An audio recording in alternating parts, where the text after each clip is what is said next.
Okay, I just recorded this whole video and realized that my microphone was off, so let's take two here. Okay, so we're going to discuss the syllabus here, follow along with your syllabus, and you will have a Google form, I believe, that you'll have to sign to agree that you understand all the material. But definitely listen. This is good stuff. It'll tell you kind of how the class flows and what's expected of you. First thing, distance learning is going to be a little bit different. So these first couple things are not going to be applicable once we get back in person.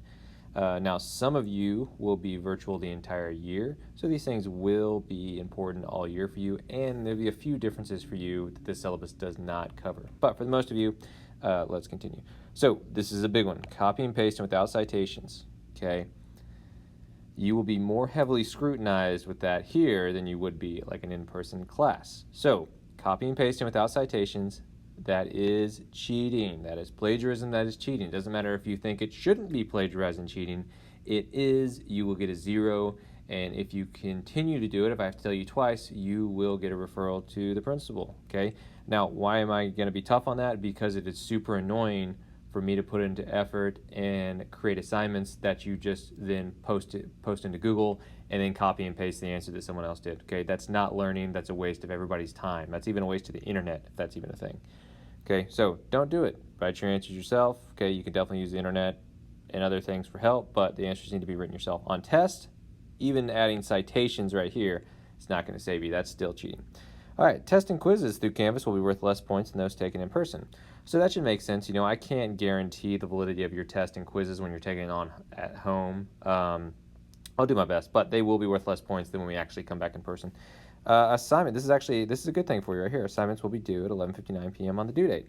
So, you know, generally in school, if something's due Friday, it's due at the end of that hour. But online, this is a benefit for you. It's not going to be due until 11:59 p.m. So you have a little bit extra time to work on stuff. Here's another benefit. You may work ahead on any available assignments that are posted. So if something's posted and it's available, you can go ahead and work on it. And you can get your work done early. That doesn't mean you don't ever have to come back on Canvas for the rest of the week because I could have added something later, but it means you can definitely get ahead.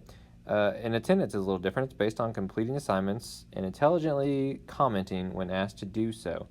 So your attendance is based on how much work you do in Canvas. If you do half the work, you're going to get half the attendance. If you do none of the work, you're going to be counted absent. You are expected to log in every day, even if you're ahead of schedule. You may virtually attend class at any point during the day. So even if class is at 10:30, you can come in later in the day or earlier in the day and complete all those assignments. Okay, it'd be nice if you showed up to the live sessions when I do those, but it's not required. And then office hours are going to be different. They're going to be from 9:30 to 10:30 on Wednesdays. How do those office hours look? I don't really know. To start off with, we'll probably do some live Google Meets or Zoom or something like that. Okay, let's talk about the class. So the rest of this is more set up for when we're in person, but it's still good to know even when we're online. So anatomy and physiology. It's a science course preparing students for some branch of biological sciences in higher education. So what does that mean? That means if you're going to college for medical field or something science related, this course will give you a little bit of a leg up over the competition. Okay. Now, if you're not going to college or something science, that's fine. This is still a good class for you. Okay. All right. So this is a laboratory-centered 2-semester course. So it is both semesters. Okay. It does not progress at the pace of an AP course. Okay. So don't freak out about that. We have a pretty relaxed pace. That doesn't mean that if you don't do anything, you're going to pass this class, because you won't. But moderate level of difficulty, stuff like that. So what is required? Readings, projects, and dissections all are part of what you need to do to be successful in this class. Now, dissections, that is something you have to do. Okay, if you cannot handle a dissection, then you probably should be looking for an alternative science core credit to take. Now, I'm not going to be mean. I'm not going to force you to stick your hands down inside a pig, okay? So if you are uncomfortable with dissections, it doesn't mean you will physically have to touch the specimens, but you will have to be present and attentive in your group and be helping them through the guide and stuff like that. So it doesn't mean you can sit at your desk and play on your phone while they're doing the dissections, okay? It is required. Dissections take up a good 2 weeks of course, so it's not like you can just not show up on the dissection days because you would fail due to that lack of absences, okay? So they're required, and once again, I'm not going to be I'm not going to be mean and make you stick your finger somewhere in the dissection, okay? But you do need to be present and attentive, okay? This course covers the basic concepts of cell physiology, anatomical terminology, elements of disease, disorders, and organ donations. It includes a study of those major systems if you want to read. So we cover the basis of the human body and deal with a lot of health and stuff like that. Okay, so class expectations. What are you expected to do when we're here? Be on time. Be on time, minimizes distractions, gets everybody ready and on the same page. If you do show up late, I probably won't get mad at you as long as you come in and do not disrupt the class. If you come and disrupt the class, we're going to have a problem. But if you come in silently and you don't do it every day, probably not even going to look at you funny. IDs.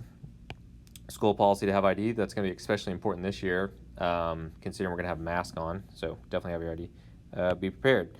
So be prepared doesn't mean you need to show up and be ahead of the class. It just means you need to have a notebook, paper, MacBook, and writing utensil for that day. Pretty basic stuff there. The bell dismisses you, so when the bell rings, unless I specifically told you to stay after, you can get up and leave. Do not leave early, though. If you walk out early here, I'm going to count you absent. I will update my attendance at the last second of each class, so don't walk out early. I will count you absent. I don't know why people love to do that, but you will be counted absent. Be courteous. We got people with different skill levels, different political backgrounds, and different maturity levels in here, and we're going to treat everybody with respect. Doesn't mean you can't correct somebody, it just means you need to do that in a peaceful manner. Be cooperative, okay? That means cooperative with what you're expected in the classroom, so follow safety and lab instructions at all times. I don't expect that to be a problem in an anatomy class. It's pretty smart kids in here. Throw away your trash. So we shouldn't have a lot of food trash this year because I don't think you're allowed to eat while we're doing the mask.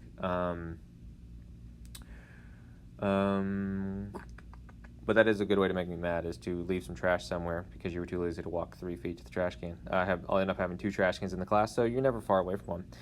Classroom work. Okay, so much of the work will be group work, okay, and you're expected to fully participate in group activities, okay?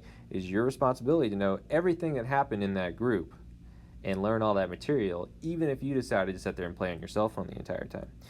Now, which brings me to the next point, cell phones, okay? Here's the number 1 rule: do not distract other students with your cell phone.